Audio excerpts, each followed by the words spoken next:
कथा सुनाते हैं, पावन कथा सुनाते हैं। सदाशिव बाबा की जय, महाप्रभु श्री रामलाल जी महाराज की जय, योग योगेश्वरान कंस श्री सदगुरुदेव स्वामी चरण मोहन जी महाराज की, सिद्ध गुफा सवाई धाम की जय। श्री सदगुरु करें सो होय।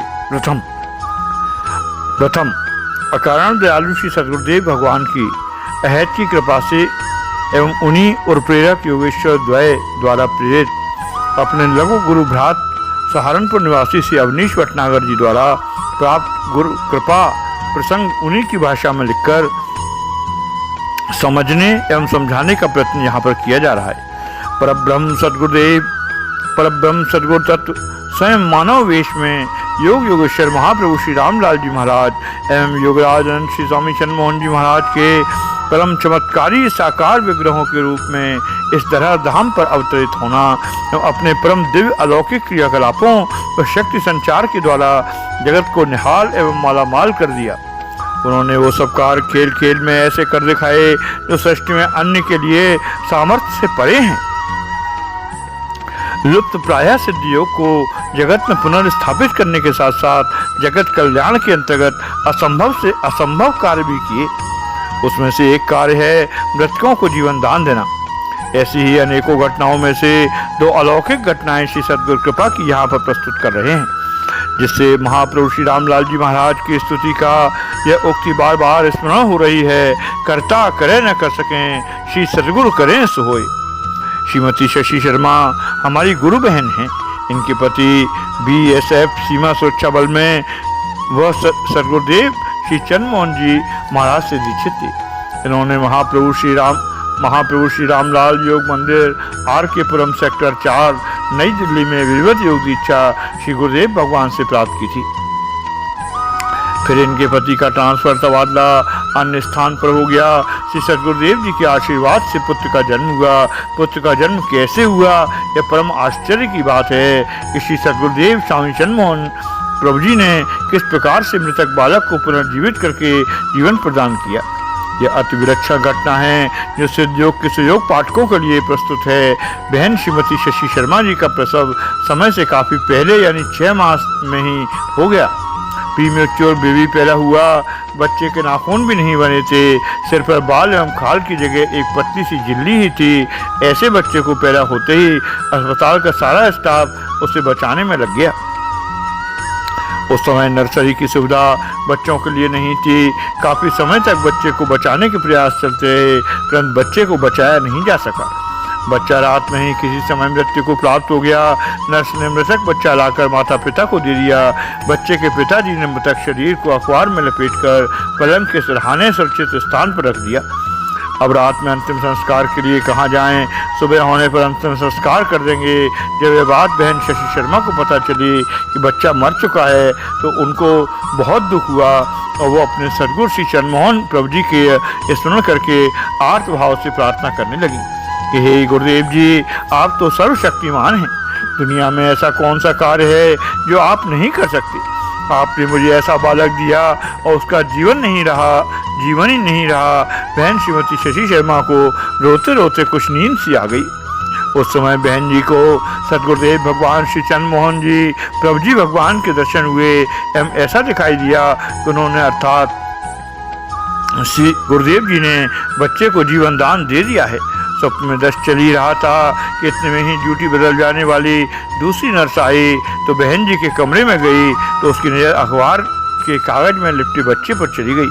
वो सन्न रह गई। उसने बच्चे को उठाकर देखा तो बच्चा जीवित हो चुका था। नर्स ने तुरंत शशि शर्मा को जगाया और कहा कि तुम कैसी माँ हो तो जिंदा बच्चे को अखबार में लपेट कर रखती हो।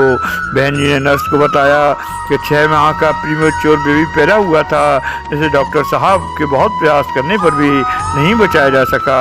बच्चा मर चुका है, अखबार में लपेट कर इसलिए रखा है कि सुबह इस बच्चे का दाह संस्कार कर देंगे।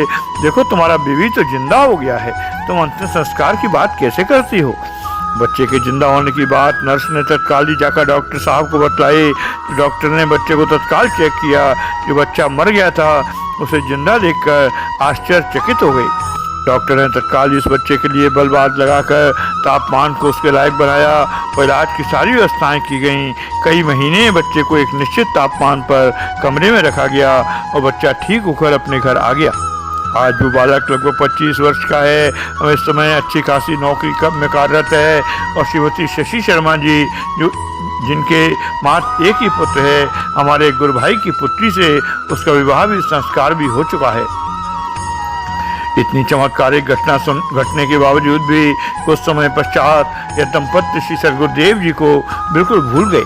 मेरी समझ से शायद इस कारण इनका बार बार स्थानांतरण, तबादला या अन्य कारण रहा हो, पर श्री गुरुदेव जी तो अपने बच्चों को कभी भूलते ही नहीं है। कुछ वर्ष पूर्व ही बहन जी सहारनपुर आकर रहने लगीं और महाप्रभु जी के सत्संग में किसी प्रकार से पहुंच गईं। जब बहन जी सत्संग में बैठी तो श्री सद्गुरुदेव जी भगवान से योग दीक्षा और चमत्कारी घटनाएं स्वतः ही स्मरण हो गया एवं वो तत्काल बोल पड़ी, मेरे गुरुदेव भी यही हैं और हमारे ऊपर इन्होंने ही श्री सद्गुरुदेव भगवान जी ने भारी कृपाएं की हैं। महाप्रभु श्री रामलाल जी महाराज की जय, आनंद कंद सद्गुरुदेव भगवान की जय, कृष्ण कन्हैया लाल की जय, वंशी वारे की जय। द्वितीय कथा। श्रीमती रमा देवी श्री सिद्धयोग शक्ति संचार मंदिर मोहल्ला का स्थान सहारनपुर में विराजित योग योगेश्वर महाप्रभु श्री रामलाल जी महाराज के सिद्ध दरबार की कृपा पात्र महिला हैं। उनकी सुपुत्री श्रीमती चारू गर्ग देहरादून में रहती हैं। महाप्रभु श्री रामलाल जी महाराज की कृपा से वो गर्भवती हो गईं, क्योंकि श्रीमती चारू गर्ग के मन में पुत्र की प्राप्ति की प्रबल इच्छा थी। श्रीमती गर्ग के 2 महीने तो ठीक से निकल गए, परंतु उसके पश्चात पेट में अत्यधिक दर्द रहने लगा। अत्यधिक दर्द रहने के कारण श्रीमती गर्ग को लेडी डॉक्टर से दिखलाया गया। लेडी डॉक्टर ने दवा दी एवं कंप्लीट बेड रेस्ट आराम करने के लिए कहा। डॉक्टर के कथनानुसार वैसा ही किया गया, परंतु दर्द बढ़ता ही चला गया। फिर श्रीमती चारू गर्ग को लेडी डॉक्टर को दिखलाया गया तो डॉक्टर ने कुछ टेस्ट एवं अल्ट्रासाउंड के लिए कहा। अल्ट्रासाउंड कराने पर ज्ञात हुआ कि पेट में पानी भर गया है। समस्या अत्यंत गंभीर हो गई। दवाई देने के बाद भी कोई लाभ नहीं मिला तो अंत में लेडी डॉक्टर ने स्पष्ट कह दिया, हमें 5वें महीने में ही एबॉर्शन करना पड़ेगा, नहीं तो स्थिति और बदतर खराब होती चली जाएगी। असहनीय दर्द और पेट में पानी भरने का कोई दूसरा इलाज नहीं है। जो बच्चा पैदा होगा वो दिमाग से दोषयुक्त ही होगा, इसलिए इसका अबॉर्शन आवश्यक हो गया है। कल शाम को एबॉर्शन कर दिया जाएगा। ये सारी घटना श्रीमती चारू गर्ग ने अपनी माँ श्रीमती रमा देवी को सहारनपुर फोन करके बतलाई। श्रीमती रमा देवी जी तत्काल योग योगेश्वर महाप्रभु श्री रामलाल जी महाराज के सिद्ध योग शक्ति संचार दरबार पहुंच गईं एवं कातों स्वर में रोती हुई श्री महाप्रभु जी से प्रार्थना करने लगीं, हे दयानिधान, हे करुणा के सागर, आप तो सर्व सामर्थ्यवान हैं। आप मेरी लड़की का कष्ट हरें और उसके बच्चे को बचा लें। यही प्रार्थना बार बार रोती हुई करती रहीं तथा योग योगेश्वर महाप्रभु श्री रामलाल जी महाराज के चरणों में चांदी के छत्र समर्पित करने का संकल्प लिया और कहा कि हे दयानिधान करुणा सागर, आप दया कर दें, कृपा कर दें। श्रीमती रमा देवी प्रार्थना करके अपने निवास स्थान पर चली गईं और अपनी पुत्री को सारी बात फोन करके देहरादून बता दी। आश्चर्य, महान आश्चर्य, तभी श्री महाप्रभु जी का चमत्कार हो गया, यानी महाप्रभु जी द्वारा कृपा हो गई। अगले दिन जब लेडी डॉक्टर के पास श्रीमती चारू गर्ग को ले जाया गया तो डॉक्टर ने पुनः अल्ट्रासाउंड करके चेक किया तो पेट का पानी बिल्कुल ही गायब हो चुका था, दर्द भी बिल्कुल ही ठीक हो गया था।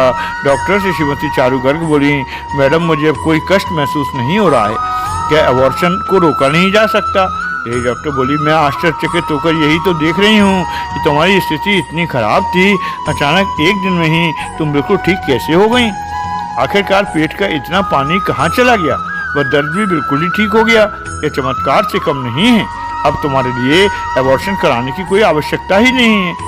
श्रीमती चारू गर्ग ने अपना गर्भकाल शांतिपूर्वक पूरा करके समय आने पर एक स्वस्थ पुत्र को जन्म दिया, जिसकी उम्र लगभग इस समय 5 वर्ष की है। यह कार्य योगेश्वर द्वय योग योगेश्वर महाप्रभु श्री रामलाल जी महाराज एवं योगराज श्री चंद्रमोहन प्रभु जी की महती कृपा करने की वजह से ही प्राप्त हो सका।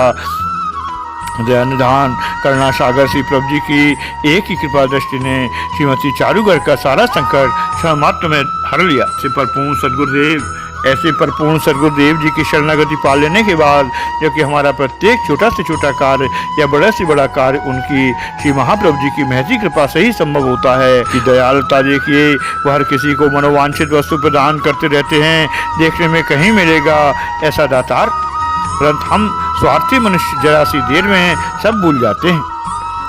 जरा सी कहीं चमक दिखाई दी नहीं कि वहीं पहुंच जाते हैं। अपनी बिकाऊ भक्ति के बासी फूल लेकर श्री गुरु कृपा से धन्य गुरु भाई बहनों एवं श्री सदगुरुदेव भगवान गली गली घूमने वाले अशक्त और केवल नाम के गुरु नहीं हैं, वे तो सर्वशक्ति से विभूषित यह लौकिक एवं पारलौकिक सकल ऐश्वर्य को एक ही कृपा दृष्टिभात से प्रदान करने की सामर्थ्य वाले परम पिता परमेश्वर हैं।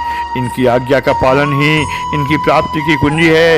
इनको प्राप्त करने के पश्चात अब किसी अवतार या भगवत पुरुष या संत पुरुष का चिंतन करते हैं तो बिल्कुल भी आवश्यक नहीं, क्योंकि परब्रह्म महाशक्ति हमारे श्री सदगुरुदेव भगवान श्री चंद्र मोहन जी महाराज एवं दादा गुरुदेव योग योगेश्वर महाप्रभु श्री रामलाल जी महाराज के पूर्ण रूप में परिपूर्ण रूप से अनंत कलाओं से सुशोभित होकर प्रादुर्भूत हैं। हमारे आपके श्री गुरुदेव भगवान के लिए ही तो भगवान शिव शंकर ने जगत जननी माँ पार्वती से कहा है, गर्वो बहवा संते शिष्य वित्तापहार कहा तमेकम दुर्लभम मन्ये शिष्य संतापहारकम।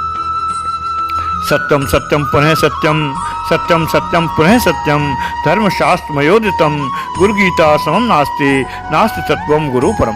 इससे अपर अन्य गुरुओं के लिए शास्त्र का कथन है, गुरु लोभी शिष्य लालची, गुरु लोभी शिष्य लालची, दोनों खिलें दाव, दोनों डूबे साथ में बैठ पाथर की नाव। गुरु अंध शिष्य बधिर का लिखा, गुरु अंध शिष्य बधिर का लिखा, एक न सुने एक नहीं देखा, हरे शिष्य धन सोई न हरई, सो गुरु घोर नरक में पड़ई। ऐसे गुरुओं के लिए सिद्ध सिद्धांत संग्रह का आदेश है, ज्ञानहीनो गुरुस्ताज्यो मिथ्यावादी विकल्प कह, स्वाभि शांतिम न जानाति परम शांति करोत किम। महाप्रभु श्री रामलाल जी महाराज की जय, आनंद कंद सदगुरुदेव भगवान की जय, कृष्ण कन्हैया लाल की जय, बंसी वाले की जय, माँ राधा रानी की जय। जय गुरुदेव।